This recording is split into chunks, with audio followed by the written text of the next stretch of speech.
Good evening. I think I can hear myself mic'd up, so we'll get started. Thank you all for coming. This is our third Brookings Mountain West lecture of the semester. As always, I'll put in a plug for our next lecture in 3 weeks. 3 weeks from today on the 22nd. We'll have Brookings Senior Fellow Peter Singer here. Peter leads Brookings' 21st Century Defense Initiative, and he's going to talk about robotic warfare and conflict in the 21st century. I really encourage you and to invite your friends to attend. Peter's an expert on this, and it obviously has some direct implications for us here in Nevada, given what goes on at our military installations. So that's on the 22nd. Tonight we have Mauricio Cardenas here. Mauricio is a senior fellow at Brookings and leads their Latin American initiative. And as a student of Latin America and a public servant, he has a unique perspective that we're looking forward to hearing about tonight, to place what's going on in Latin America, the current context, and offering some insights into the future. Mauricio? Well, thanks, Phil. Thanks very much. Well, I'm delighted to be here. It's an honor to be at this university. It's also very good to participate in this partnership between Brookings and UNLV. And I'm here to talk about what I do, which is basically Latin America. As you probably know, Brookings has been a very well-known think tank here in the US for now almost a century. But it's not so well-known outside the US. And one of the things that Stroke Talbot, Brookings' president, is trying to do is make Brookings more of a global think tank. And that means doing what it has been doing for years for the US, for other parts of the world, improving the quality of public policies, improving what we know, the understanding we have about other parts of the world. And that's why Brookings basically has created these regional programs like the one I run on Latin America. There's also a China program, there's a Middle Eastern program, now there's an Africa program at Brookings. So my main research lately has been on making sure that the US, and in particular US policymakers, understand better the changes and the transformations that have occurred in Latin America. And one way of capturing these transformations is by thinking that there is now a number of publications and a number of commentators and analysts that are talking about the emergence of Latin America as a region that has different connotations from what it has been traditional and what has been known in the past are the essential characteristics of Latin America.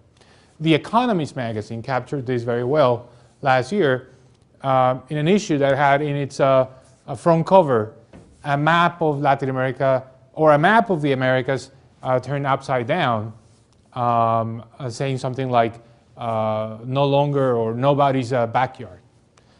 Some people also refer to the same concept when they talk about the decade of Latin America, meaning that this is a decade which Latin America has done relatively well or could do even better in the years to come in the 2010s. So this is the topic. But at the same time, I don't want to sound excessively optimistic. I think there are some issues in Latin America that still need to be resolved. And there are some problems that Latin America has that are structural, that come from many years back that are still impediments to development. So it's that balanced view between the positive, the progress, the things that have changed, and also these other issues that are still there that need to be resolved that I want to talk about. That's why I put this in the context of a question. Are we really seeing a break with history? Is Latin America now and today that different from the view, the stereotype that we had from the past? I think it's very fitting to quote Mario Vargas Llosa, the recent Nobel laureate, when he wrote not too long ago in 2007, reflecting on his own life, that he has spent so many years outside Latin America, thinking about Latin America, that really you have to take some distance from the region to understand these myths, these stereotypes that have been built about the region. And I see that some of what I do is to deconstruct some of those myths, to show what has changed that is no longer what most people have in their minds. Now, not too long ago, Alan Greenspan, when he wrote his autobiography, in a chapter devoted to Latin America, described Latin America as a region where fiscal populism and hyperinflations were very common. Essentially, macroeconomic mismanagement was pervasive. That's one of the myths. That's one of the ways to characterize the region. I think that's no longer the case. That's no longer true. Latin America has done relatively well in the past few years, has weathered the crisis very well, recovered very fast. It's growing at rates that are closer to China's than to the developed world. But still, we should not derive from this a sense of complacency, that things, are now going in the right direction, that Latin America has already made irreversible progress. I think we have to be careful about this. And we have to be also very careful about generalizations. This is a region where there are significant differences. And I think the more I reflect about this, the main differences are sub-regional in essence. One particular situation is the case of the South American countries that are going through a very good economic phase, mainly because they're still mostly dependent on natural resources and very rich in natural resources. And the story is very different from the countries of Central America that are not as abundant in terms of natural resources, that depend more on trade with the US, on remittances from the US, on tourism from the US, and on manufacturing exports to the US. And for the countries of Central America, the economic context is very different relative to the countries of South America. So we have to make sure that we don't make too many generalizations that can be, potentially misleading. So let me begin by restating the importance of Latin America, and particularly of Latin America's economy. Something that I think helps us understand why this is a relevant topic, why we have to, worry about this region. In terms of the size of the economy, the size of GDP, Latin America is not that far from China. China's GDP is about $5 trillion. Latin America's GDP is about $4.2 trillion. Just to keep in mind, the US economy is about 14 trillion, or was about 14 trillion before the recession. So, these are economies of sufficiently significant size to be meaningful.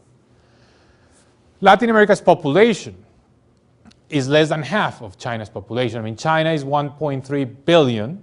Latin America is 579 million, so less than half. So this means that everything else equal, on average, Latin America's per capita income is more than twice China's per capita income. So this is a region with more purchasing power than at the individual level than China. Another element that is very important to highlight the relevance of Latin America, especially from the US perspective, is the dependence on energy in this country from imports from Latin America. 1/3 of the oil imports of the US comes from Latin America. And many people think that the most important region for this purposes is the Middle East. That's wrong. It's this hemisphere. And another element, now that President Obama has talked about doubling US exports in the next 5 years, if we look at the top 20 markets for US exports, 3 of those 20 economies are in Latin America. Mexico, $163 billion in exports from the US to Mexico. Brazil, $35 billion, and Colombia, $12 billion. So many people will be surprised to know that US exports to Colombia are of a similar order of magnitude that US exports to Malaysia or to Italy. And by the way, I can make here a parenthetical remark by saying that many people think about a free trade agreement with the US, between Colombia and the US, as risky for the US because it could represent outsourcing of US jobs. But a free trade with Colombia will allow the US to continue exporting to Colombia $12 billion per year rather than losing that market to other countries like Canada or China. So it's about preserving a market. It's not so much about outsourcing jobs. Now, there are 7 economies in Latin America that really represent the bulk of the economy and the population. And if you look at the size of GDP, as I said, I mean, Latin America's and the Caribbean's GDP is about $4.2 trillion, of which $3.6 trillion are produced in 7 economies, and of which, of course, the largest are Brazil, $1.5 trillion in GDP, and Mexico, $874 billion. And there is a group of countries that are not that different in size. Argentina, Chile, Colombia, Peru, and Venezuela. And in terms of population, it's more or less the same pattern. So, roughly speaking, when we talk about the aggregate of Latin America and the Caribbean, we're talking about 7 countries. Now, within these 7 countries, once you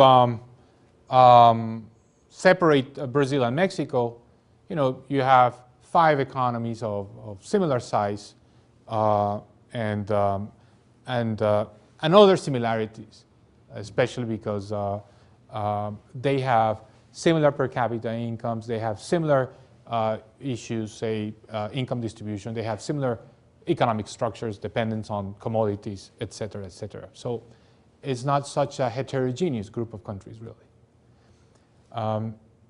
One of the remarkable aspects about Latin America, especially when you compare this region to Asia, is that there is a lot of economic and social heterogeneity within countries.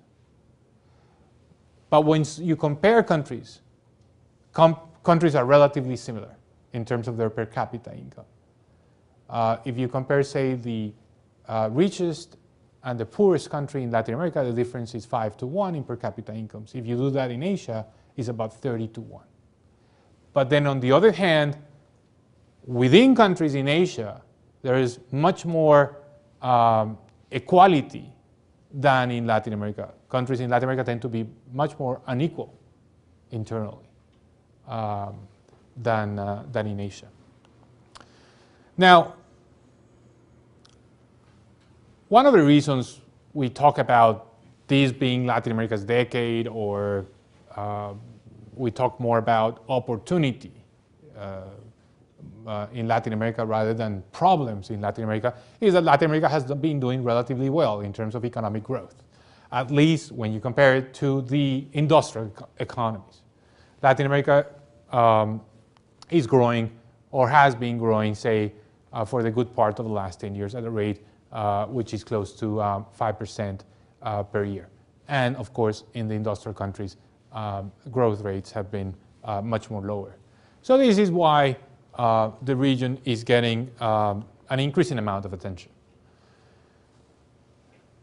Debunking some of the myths of Latin America means, for example, saying this is no longer the region of hyperinflations. Many people knew this region in the 1980s or in the 1970s for running monthly inflations of over 100%. That's no longer true. Most of these economies, here I have the 7 largest economies, have single-digit inflation rates. Argentina is an exception. That's why it's not in the chart, because Argentina has an inflation rate, and Venezuela as well, over 10%. But for the majority of countries, inflation is something that is under control, and you see basically inflation rates that are relatively low. And that also allows central banks to use the interest rate to stabilize the economy in a way that was not possible only a few years back. So during this recent crisis, central banks in Latin America did what central banks should do with monetary policy: lower interest rates to offset the recession, to stimulate the economy, to behave in a counter-cyclical way. That's something relatively new to the region. And fiscal populism, which was one of these other stereotypes or the myths about Latin America, that you had these governments that did not have any consideration for running fiscal deficit and accumulating huge levels of public debt, that from time to time they reneged on, that they didn't pay. So that was the most recent example of that was the Argentina's default in the early 2000s, and before that the very famous Mexican debt crisis of the 1980s. Well, that to some extent is no longer the case. If anything, Latin America looks, and again the 7 largest economies, looks as a region with a relatively low level of public debt compared to other parts of the world, certainly compared to the US, to Europe, to Japan. Public debt is only 1/3 of GDP, whereas in some cases, like in Japan, is close to 200% of GDP. And this, of course, reflects the fact that fiscal deficits are low. And if you look at Latin America in 2007, before the crisis, Latin America as a whole had, or these 7 large countries had, a fiscal surplus. They did run deficits, again in a counter-cyclical fashion, to offset the crisis, but in very moderate levels. Compare that to the US, that has a 10% of GDP deficit now. So fiscally well-behaved economies. So no longer the example or the emblematic cases of macroeconomic mismanagement, quite the opposite. But even though the region has had a good performance in the past, say, decade or so, we should not forget that the long-run track record, the history of economic development, and in this case of economic growth in Latin America, is very poor. Latin America has had a per capita income which has been very close to 1/3 of the US level. And you would think that the natural thing to happen, at least on theoretical grounds, is for income to converge. And this has not been the case in Latin America and the US. And the contrast is remarkable with the Asian tigers, where starting from a level of per capita income right at the end of World War II, which was less than 10% of the level in the US, it's now close to 60% of the level in the US. So there's rapid convergence and certainly a very contrasting experience compared to Latin America. And in fact, the 1980s were a decade in which not only the gap between Latin America and the US was not closed, it was widened because this was the lost decade for Latin America, that meaning very low economic growth, even some negative growth in many countries. So what we're seeing in the past few years is a relative improvement, but if you look at the long-term history, the situation does not look good. And this is regardless of phases, models of economic development, for example, the period of import substitution, then the policies of the Washington Consensus. It seems to be some structural impediment for a faster convergence between Latin America and the US in terms of income. And I'm going to go back into why I think this is the case still today. Much of the difference in economic performance between Latin America and the US on the one hand, and Latin America and these economies in Asia, take China as an example, that have been growing at very fast rates and closing the gap with the US, has to do with productivity.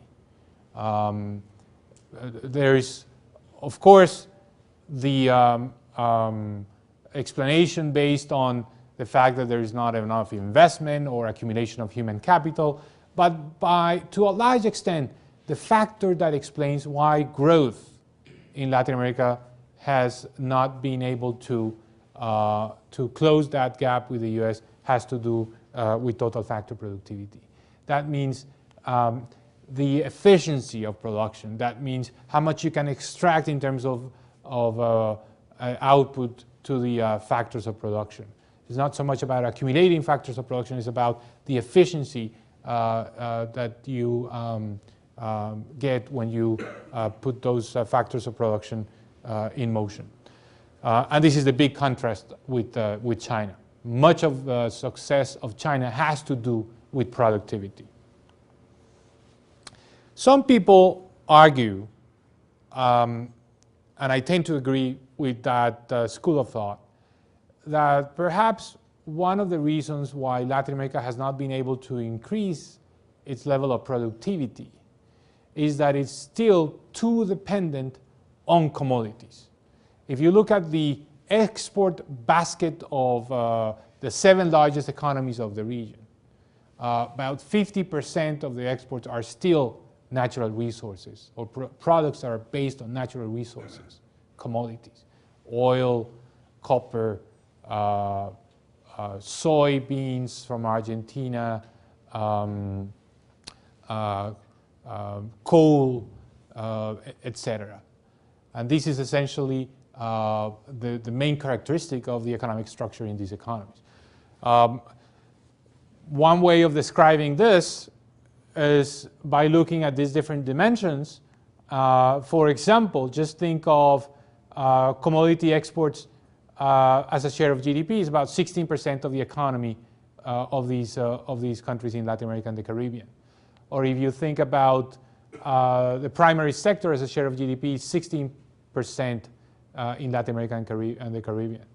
Or most importantly, the share of commodity revenues in total fiscal revenues.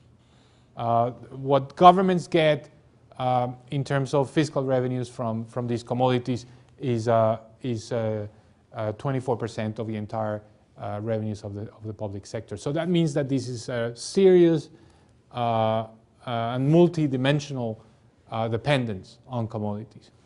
And you compare that, and I'm comparing this here in the dotted lines, with a group of countries that are developed by today's standards that are also quite dependent on commodities.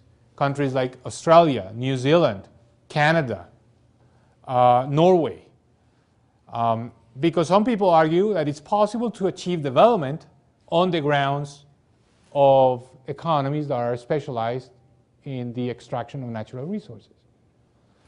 But yes, it is true that Canada and New Zealand and Australia are developed countries, but they depend less than the countries of Latin America on those natural resources, even if they're also very rich and abundant in terms of natural resources. So this dependence is something that is worth thinking about. Other parts of the world that are developing and emerging have had in the past similar dependencies on commodities. Think, for example, of East Asia and the Pacific. Not too long ago, in the 1970s, 94% of the exports in these economies were commodities. Today it's only 30%. Or take the example of South Asia. Also a significant decline in the dependence on commodities, in this case in terms of exports. The regions of the world that have not reduced that dependence are essentially Africa, still predominantly a region that depends on commodities, the Middle East and North Africa, and Latin America that still has this strong dependence. Of course, it has achieved some progress, moving from more than 80% of the exports based on natural resources and now about 50%, as I said before. It turns out that in today's world, having this dependence is not a bad thing. It's actually a good thing. And mainly because, contrary to what happened during most of the 20th century, we are seeing a phase, a period, in which commodity prices are going up. And this is, the whole basket of commodities are essentially showing increases in prices. And this has a clear explanation. It has to do with the emergence of China and the demand that China creates for natural resources. So one question, before I move into another topic, one question that, of course, we need to answer is whether China's demand for commodities is going to remain there for the foreseeable future, or whether there will be a point in time when the intensity in the use of commodities in China will stabilize, and therefore the countries of Latin America can no longer use this tailwind to prosper. And they'll have to find new sources of economic growth that are not dependent on commodities and would not depend on China's economic growth. There are the optimists from the Latin America perspective that think that, well, that can happen to China. There can be a point in time when China does no longer require as much steel and copper and oil,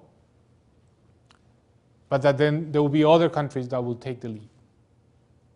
And then there are the pessimists that think that once the Chinese achieve a certain level of income, they will no longer require so many natural resources. They'll do as everyone else has done in the world, which is shift into a pattern of consumption that is more intensive on services, which are less intensive in the use of commodities, of natural resources. And therefore, there will be less demand for commodities. And Latin America has to get ready and prepare for that. And I think that's the reasonable, or I think it's a sensible approach. Think that this is something transitory that will not last forever. So this is one element I want to highlight about Latin America. I have to be finishing relatively soon so that we open some space for questions and comments. Second myth that I think is important to debunk is the fact that Latin America is associated with dictatorships, or at least with autocratic regimes. And if you look at a measure of democracy, in this case, the Polity2 score, which is widely used by political scientists, which is basically the difference between democracy, the better functioning democracy is a +10, and the most extreme form of autocracy is a -10. If you look at how countries in the region are ranking in this index, you see that in almost all the cases there is a positive trend. Societies that are moving from autocratic regimes to democracy. And in some cases, very accomplished democracies based on this index, with one important exception, which is Venezuela, where you see essentially a society that was much more democratic a few decades ago than it is today. We don't have to spend too much time on Venezuela, but just to highlight that for the rest of the region, the transformation into more democratic societies is very important. And this shows in other forms, in other indicators. For example, the occurrence of military coups, which at one point in history were common and frequent. This is a measure I calculated, meaning that, say, in the 1960s or 1970s, there was a 10% probability that a country in a particular year will experience a military coup. That probability is now close to 0. Whereas now, you have in Africa, the probability is still above 10%. And Latin America is the region where the standard is 0, close to the developed world, the OECD countries. Another very important transformation. But yet, despite the fact that the societies are much more democratic, and that means that there's more political participation, there's more representation, one aspect that has been very difficult to change, the structural feature of Latin America, is inequality. Inequality is measured, for those of you that are not familiar with this index, by the Gini coefficient. When it's 1, it's complete inequality, and when it's 0, it's full equality, meaning everyone gets the same. If you look at the world, the region that is more unequal, meaning has the highest Gini coefficient, is Latin America and Caribbean. And the country in particular that has one of the highest Gini coefficients of the world is Bolivia. But Paraguay, Brazil, and Colombia are also very unequal, as it is Guatemala.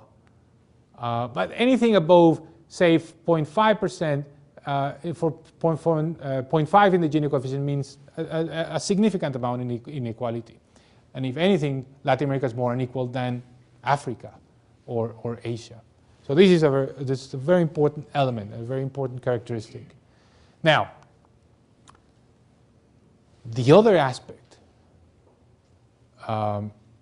in which Latin America performs remarkably bad is crime. This is a measure of murders per 100,000 population, and again, the highest rates are observed in Latin America. And the recent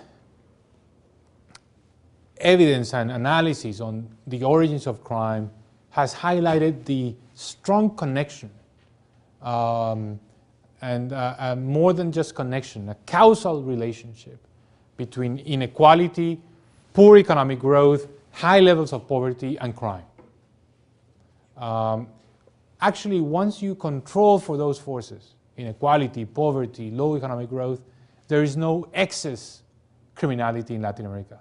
It's all explained by those features. So we could go back to the diagram about inequality and say this is an aspect that really has a major impact on other aspects of society in Latin America, in terms of growth, in terms of security, etc. Inequality being a crucial issue. But the good news is that there is some progress in terms of the reduction of inequality. Very recent progress, progress of the last decade, but quite remarkable in terms of what countries can achieve in reducing the Gini coefficient. The Gini coefficient tends to move very slowly. And what has occurred in the last, say, decade or so is a reduction of almost 2 percentage points in the Gini coefficient, meaning that there is really some progress in terms of reducing income inequality. And I think the reason for this is democracy. As societies are becoming more democratic, governments have to respond to this problem by making sure that they implement policies that generate enough political support from the population. Democracy is essential to produce reductions in inequality. This is not just a few countries in the region. And actually, and this is very interesting, it's not just the countries of the region that have adopted socialist policies or center-left or center-right. It's across the board. And the reason is that democracy is pushing governments to improve social policies that produce more equality. And in particular, Latin America has been at the forefront of social innovations with programs like conditional cash transfers, which are programs that provide a subsidy to families, a cash subsidy to families, conditional on certain prerequisites, like assuring that the kids attend schools and that they have periodic checkups to measure their levels of nutrition, get some vaccinations, etc. Conditional on those requirements, families receive these cash subsidies. And these programs have been very effective in reducing inequality. One way of seeing the reduction of inequality that perhaps is much more accessible to the people at large and easier to understand is that the middle classes have been growing. And this is remarkable in the case of Brazil. I'm just showing you the data for Brazil. Brazil's middle class, which is a group of people with incomes, divide this by 2 to convert from reals to dollars, that have incomes between $500 or $600 and $2,400 on a monthly basis. The share of the population in this range, in this group that is called the middle class in Brazil, has moved from 43% to something like 54%. This means in Brazil alone an increase in 20 million people in the middle class. And of course, an expansion in the domestic market that has benefited the economy as a whole. There are many ways in which you can increase income at the individual level. I'm not going to go into the details here, but of course, it could be that there is more income per adult in the household, or that there are more adults in the household working because there are less dependents. Both things have taken place in Latin America as a whole. Or it could be that these adults bring more income to the household either because they're working more and they're getting more money for their work, or because they're getting transfers, subsidies from the government, like these conditional cash transfer programs that I mentioned. Both things have taken place. And when an adult makes more money, it could be the result that that they're more educated, so therefore they have better wages, or it could also be that more adults in the household are working. There is more participation, say, of sectors like women, that were not as active in the labor market. And the interesting thing about what's happening in order to increase the per capita income in countries in Latin America is that all these forces have been at play. And that's why it's so strong, this tendency. In fact, just to mention the educational element, and just let's take one case, Mexico, for example. This is the proportion of adults that have incomplete primary. Not too long ago, late 1980s, nearly 50% of the population had not completed primary education. Now is less than 25% of the population. And this is a remarkable transformation. And at the same time, think of the percentage of people with complete lower secondary, that's basic secondary education. They move from 10% to 20% of the population. And the numbers are similar for Argentina, Brazil, Peru. This is a transformation, much more educated labor force. But there's still a gap in terms of the quality of education. More people are getting access to education, but still the quality of education, at least when you compare it to the other countries that measure it in a systematic way with the PISA scores, the countries that tend to do less well in terms of performance in these tests are the countries of Latin America. And it's not because they are spending less on education. This is an interesting point. It's because their educational systems are not as effective in producing good quality education as other countries of the world. Think, for example, that the Czech Republic can produce students with much better performance in these scores, say the math tests, for similar expenditures in terms of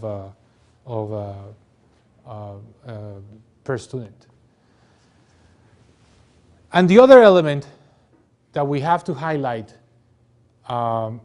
is the difference between public and private education.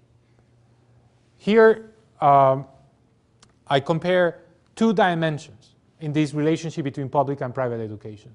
One is whether the students in public schools are very different from the students in private schools in terms of their socioeconomic and ethnical background, or whether these public and private schools represent a similar group of individuals. When this is zero, it means that there is no difference in terms of the composition of private and public schools. You can see the countries of Latin America, the composition of private schools is very different from the composition of public schools. And there is also a big difference in terms of the quality of the education of public versus private schools. The differences in these tests, the math, in this case the math tests, is huge between private and public schools, something that does not happen in developed world, in developed countries. And this reproduces inequality more than any other force. So still pending task for Latin American countries. And let me finish, and with this I will end, with a reflection on whether Latin America is going to move towards development, where we're going to be able to say, as the optimists argue, that Latin America will develop in the next decade, and that some countries will achieve developed country status. And the first thing you have to ask before you kind of like tackle a question like that is, what is development? What is it that we want to measure? And development is not just growing fast. Development is growing in a stable way. Development is not just having low inflation, it's having stable low inflation. Development is not being excessively leveraged, not having huge levels of debt. Development is having more equal societies. Development is having better governance. Development is having better life expectancy, or better or more years of schooling. Those are the measures of development. So what I did in this study was to look at all these dimensions, weight them, add them together, and see where is Latin America, which are the countries in red, compared to other countries that are also emerging and aspiring to be developed. So think, for example, on the growth track record, high growth, stable growth. Well, the countries of Latin America still do not do as well as countries in Asia or countries like South Africa, for example. In terms of inflation, there are some remarkable good performers like Peru, Chile, but then there are some countries that do not do well, like Argentina, Venezuela, Ecuador, high inflation and unstable inflation. In terms of fiscal management, low fiscal deficits, and good fiscal policies, well, this is an area in which Latin America has improved a lot. And countries like Chile, Brazil, Argentina, Colombia, Peru are among the top performers. In terms of governance, there is huge dispersion. There are some countries like Chile, which are at the top of the list in terms of democratic governance, low levels of corruption, respect for the rule of law, respect for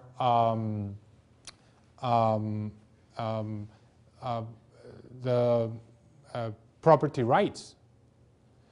But there are countries at the other end, like Ecuador and Venezuela, where governance indicators are very low relative to the rest of the world.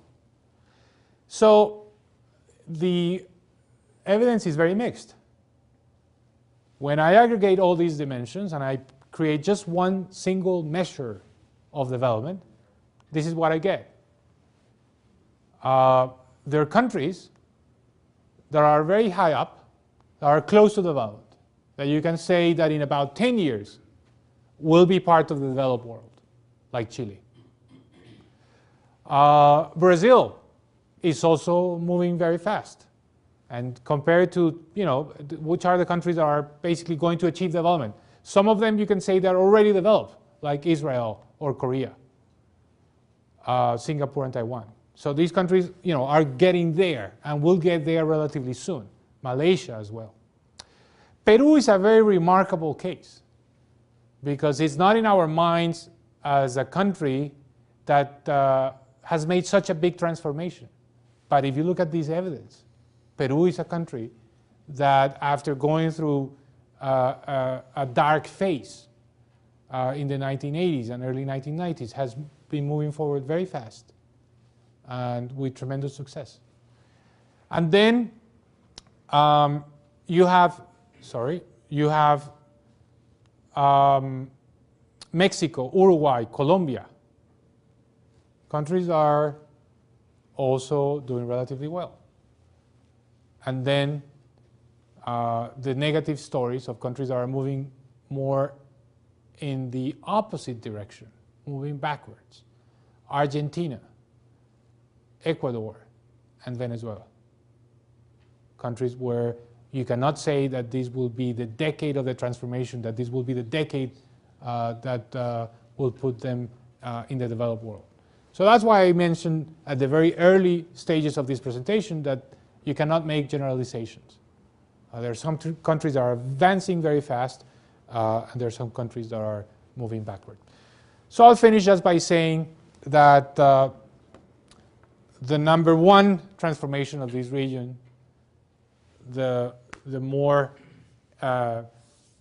stronger evidence that there has been a change, that this description that Alan Greenspan made in his autobiography of Latin America is no longer true, is the macroeconomic framework. Much better macroeconomic policies. In fact, macroeconomic policies that today look better than some of the developed countries, if you look at the problems in Europe with fiscal management, for example. But at the same time, it's very hard to get Latin America growing at rates over 5%. There are impediments to growth. Latin America has difficulties in growing at rates of 7, 8, 10%, which are the rates that allow countries to really move forward fast into developed status. And that has to do, in my view, with the structure of production. Still too much dependence on commodities. 3, there's been a honeymoon with China. And that honeymoon explains much of the success during this earlier part on the last decade. But that honeymoon can end if China's demand for commodities stabilizes. And at the same time, we're going to start seeing some of the negative aspects of the emergence of China. China has also meant a reduction of the manufacturing sector in Latin America that has difficulties competing with China. Brazil used to be at one point the #1 supplier of shoes to the US market. It does no longer export shoes to the US in meaningful amounts. All that has been taken by China. So we're going to start seeing a more balanced view of what China represents for Latin America. It has represented a lot of opportunity and good things during the last 10 years, but it could also be a source of problems and concerns into the future. Central America is in a very difficult position. It's much more dependent on the US and has less abundance of natural resources, and it's less clear what the development model of the Central American countries will be. And finally, I think that if you have to make an assessment of the entire region, I think the pros outweigh the negatives. The fact that the region is more democratic, that is tackling the problems of inequality in finally a successful way, that the region has also achieved a balance between pro-market policies but with a very active social agenda. That's also a sign of optimism. And that all these things together will probably allow this region to achieve in the next few years, in the next few decades, a level of progress and an economic development that we have not seen, unfortunately, in the past. So my final assessment about Latin America is positive, because I think that at the very fundamental level, there has been a transformation.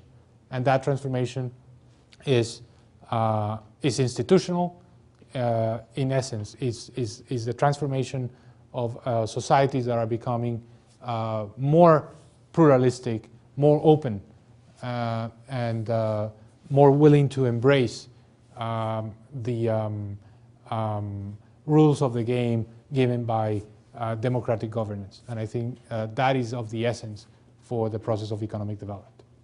So let me now open up. I think we're almost on the limit of the time that was given, but I'm more than happy to engage in a conversation with you on these topics. You mentioned commodities. The Economist is, which you also mentioned, is talking about the future, the needs of food development. What are the opportunities for South America in wheat, grains, that type of thing? Right. Well, no other region of the world has more land available for agricultural production than Latin America. So it is an opportunity, but at the same time, it's a huge challenge, because the changes in the use of land have implications for climate change. So it is an issue that will require balancing the economic opportunity, the demand for agricultural products, with the need of reducing CO2 emissions. And how is that balance going to be achieved? It's uncertain, at least to me. And how will productivity play in that?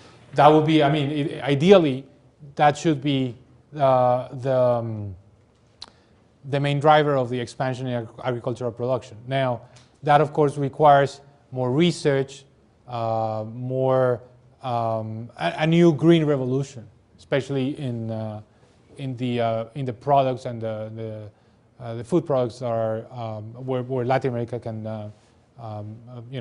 be a major player, like soybeans, for example. And productivity has increased in those sectors. Yes, please.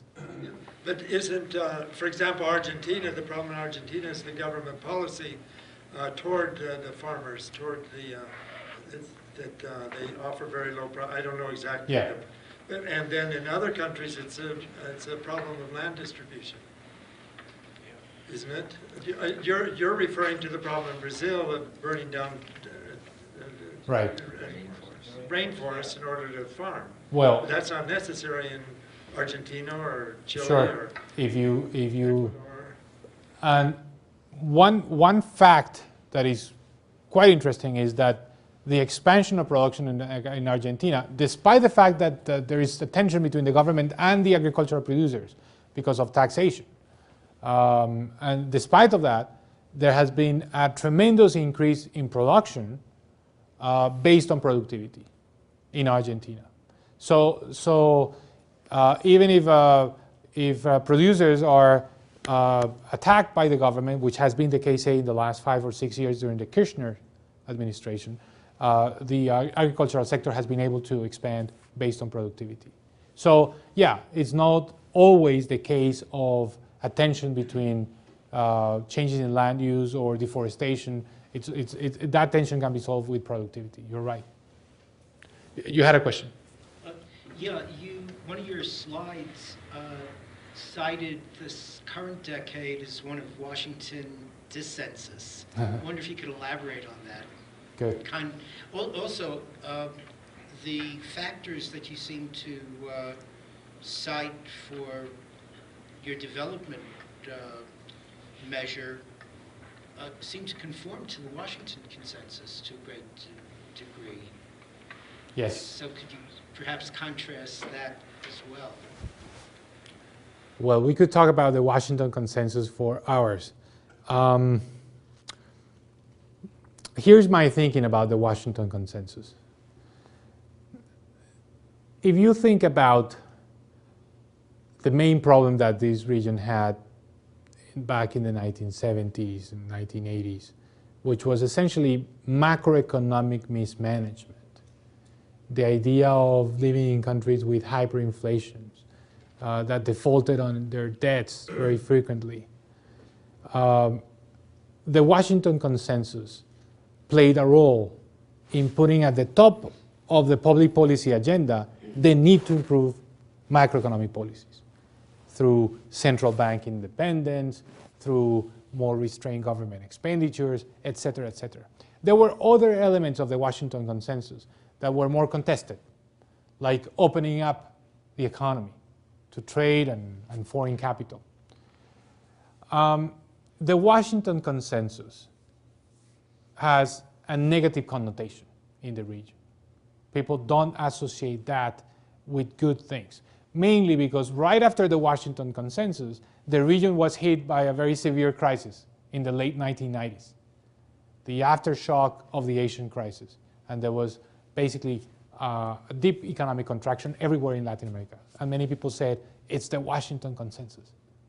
It's because we opened our economies, because we were exposed to more competition from abroad, because we had these capital inflows that suddenly left.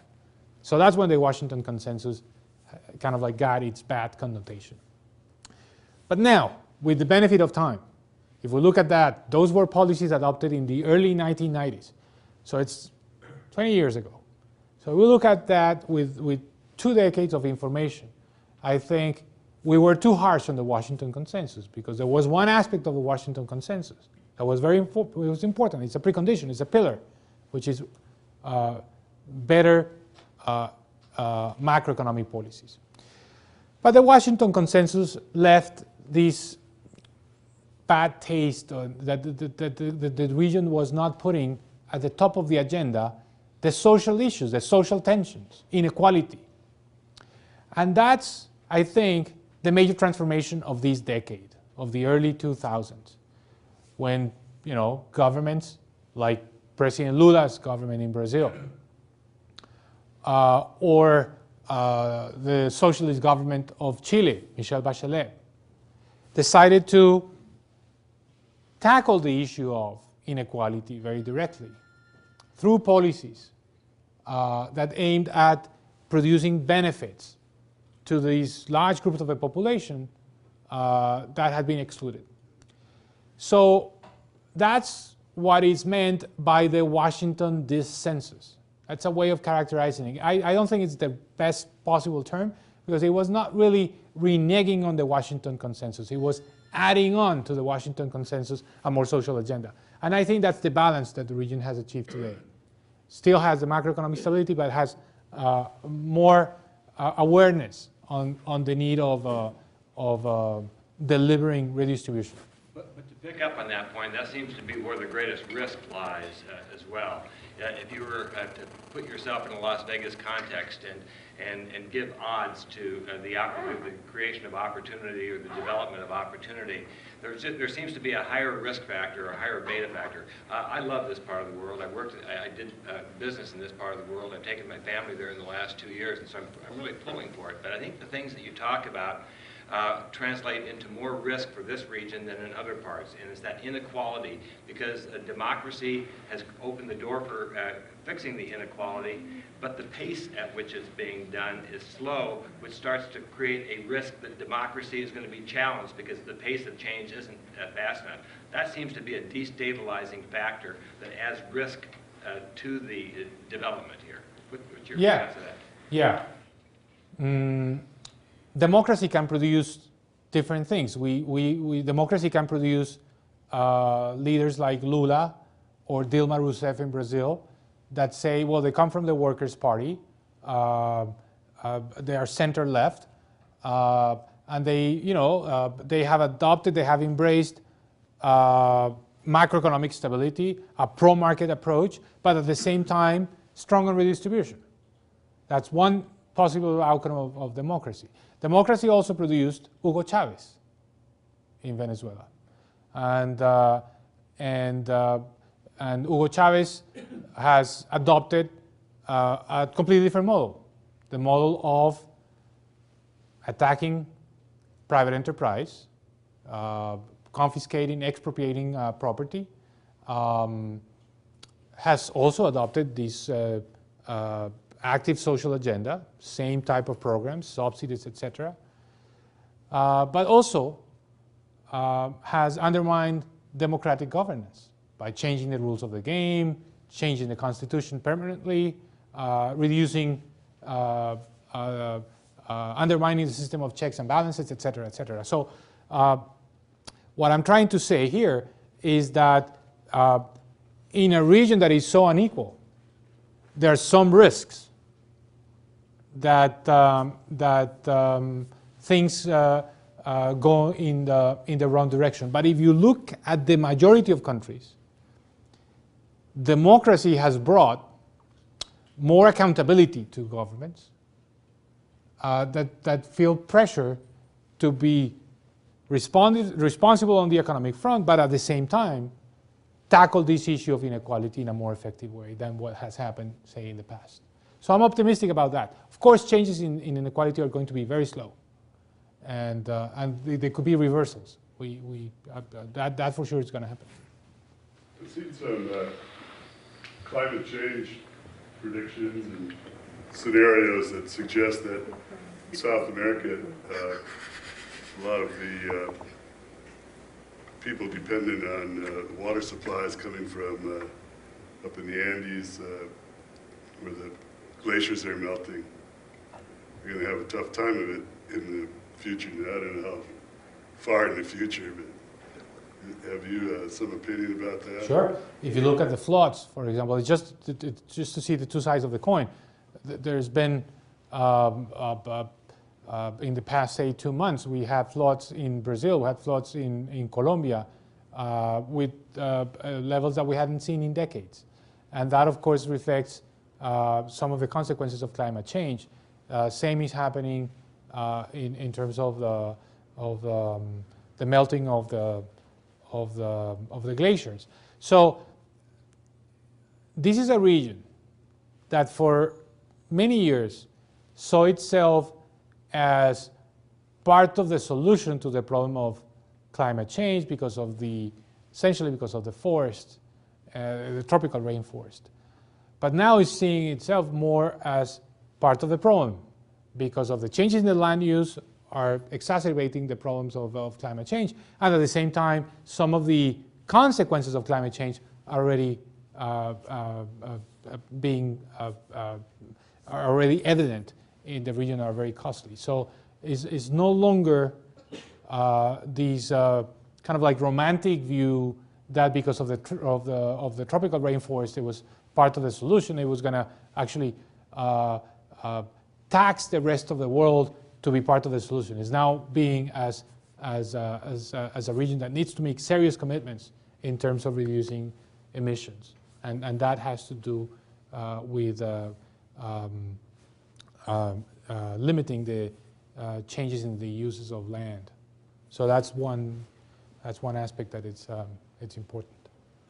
What about Cuba? What lies ahead for them? Well, we have a group of experts at Brookings that specializes on the issue of Cuba. I'm not one of the experts. I tell you what they say about Cuba and what I hear from people in the business community that gravitate around us in terms of Cuba. Changes are happening. The economic model of Cuba is being reformed. The Cubans are looking very closely at China and Vietnam. They just laid off 500,000 workers from the government, and they're giving these people more room of maneuver to develop their own private initiatives. Political change will probably take some time, and we'll probably have to wait until the Castro leadership is renewed by the younger generations. But change will happen. Many people argue that the US has to change its stance on Cuba to accelerate that process of transformation in Cuba. That the embargo has failed. And that essentially what could accelerate the transformation of Cuba is precisely the opposite. More interaction with the rest of the world. I know this is a very divisive issue here, but change is going to happen. And the US corporations, let me give you just an example, are already making calculations on what would a new Cuba represent from the point of view of new business opportunities. Let me give you an example. Tourism. Today, most of the cruises that travel around the Caribbean use Miami as a hub. If they use Havana as a hub, they'll save hundreds of miles of unnecessary costs of shipping costs that could represent millions of dollars in terms of profits, just by changing the hub from Miami to Havana. And the second group of industries that are looking at Cuba are the oil companies that understand that if there has been significant amounts of reserves of oil and natural gas reserves discovered in the Gulf of Mexico on the side of the US and on the side of Mexico, they're also on the side of Cuba. So there is exploration, which of course the American corporations are not doing. It's the Brazilian corporation, it's Petrobras, or the Malaysian corporation, or the Norwegians that are exploring that oil. So that also could be a significant business opportunity for US corporations if there is a transformation in Cuba. So I think, to answer the question, I think we're going to see that because of the age of the Castros and because of the economic circumstances of Cuba. We're going to see that transformation. Whether the US lifts or not the embargo, whether it should does it now or waits until something else happens, I think that's debatable, and the consequences of that are debatable. What is not debatable is that Cuba will change, and I think the change of Cuba will bring economic opportunity. I want to thank you all for coming and hope that we see you on the 22nd.